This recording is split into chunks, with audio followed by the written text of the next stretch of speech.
বাংলাদেশের সরকারি 6টা মেডিকেল কলেজকে মানহীন ট্যাগ দিয়ে মেডিকেল কলেজগুলোকে বন্ধ করার নীল নকশা তৈরি করেছে। আমি কোটি বছর দিয়ে বলতে চাই, যদি বন্ধ করতে হয়, যদি মানহীন বলতে হয়, তাহলে তাদেরকে বলবো যারা জমি অধিগ্রহণের নামে দুর্নীতি করেছে। চাঁদপুর মেডিকেল কলেজ এবং নতুন 6টা মেডিকেল কলেজকে যারা মানহীন বলে তারাই মানহীন। আমরা সকলেই জানি চাঁদপুর মেডিকেল সহ বাংলাদেশের সরকারি 6টা মেডিকেল কলেজকে মানহীন ট্যাগ দিয়ে মেডিকেল কলেজগুলোকে বন্ধ করার নীল নকশা তৈরি করেছে। আমরা চাঁদপুরের জনগণ চাঁদপুরের মেডিকেল কলেজের স্বীকৃতি হিসেবে বলতে চাই, যারা সেই নীল নকশা করছেন আপনারা সেই নীল নকশা বন্ধ করুন। চাঁদপুর মেডিকেল কলেজে ভূমি অধিগ্রহণের কাজ চলমান রয়েছে, দ্রুততম সময়ের মধ্যে ভূমি অধিগ্রহণ করে অবকাঠামো নির্মাণ করুন।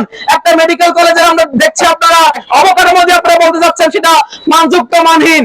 আপনারা মানহীনের সংজ্ঞা ভালো করে দিবেন, আমাদেরকে জানাবেন।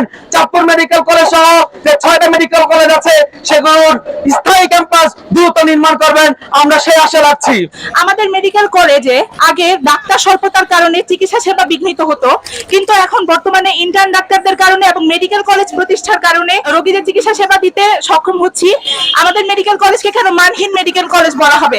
একটা মেডিকেল কলেজকে তখন মানহীন বলা হয় যখন তার শিক্ষা ব্যবস্থাতে ত্রুটি থাকে এবং তার সব থেকে বেশি ত্রুটি থাকে হচ্ছে চিকিৎসা ব্যবস্থাতে। কিন্তু আমাদের মেডিকেল কলেজে তো পর্যাপ্ত পরিমাণে ডাক্তার এখন নিয়োগ দেওয়া হচ্ছে, যার কারণে আমাদের রোগীদের কোনো চিকিৎসা সেবা পেতে সমস্যাই হচ্ছে না। লিলি হালাল বিউটি সোপ, বিএসটিআই কর্তৃক সনদপ্রাপ্ত দেশের প্রথম হালাল বিউটি সোপ, দীপ্তিময় উজ্জ্বল ত্বকের জন্য। খুব দ্রুত আমাদের মেডিকেল কলেজ বন্ধের জন্য যে ষড়যন্ত্র করা হয়েছে সেই ষড়যন্ত্রের বিরুদ্ধে আমরা দ্রুত ব্যবস্থা নিতে চাই এবং সেই সাথে আমরা উপযুক্ত ক্যাম্পাস নির্ণয় করার জন্য দাবি জানাচ্ছি সরকারের কাছে। 24 আন্দোলনে চাঁদপুরের অবদান কিন্তু অনস্বীকার্য। চাঁদপুরে ধ্বংসলীলা চালিয়েছে তা আমরা আজও মানি। সুতরাং সেই ধ্বংসলীলার পর আমার ভাইদের রক্তের উপর দিয়ে আপনাদেরকে আমি আরো দেখাতে চাই, যখন আমার ভাইরা আহত হয়েছে তখন এই চাঁদপুর মেডিকেল কলেজ সহ আমাদেরকে সহযোগিতা করেছে। সুতরাং সেই জায়গায় চাঁদপুর মেডিকেল কলেজকে নিয়ে তাই বাহানা চলবে না।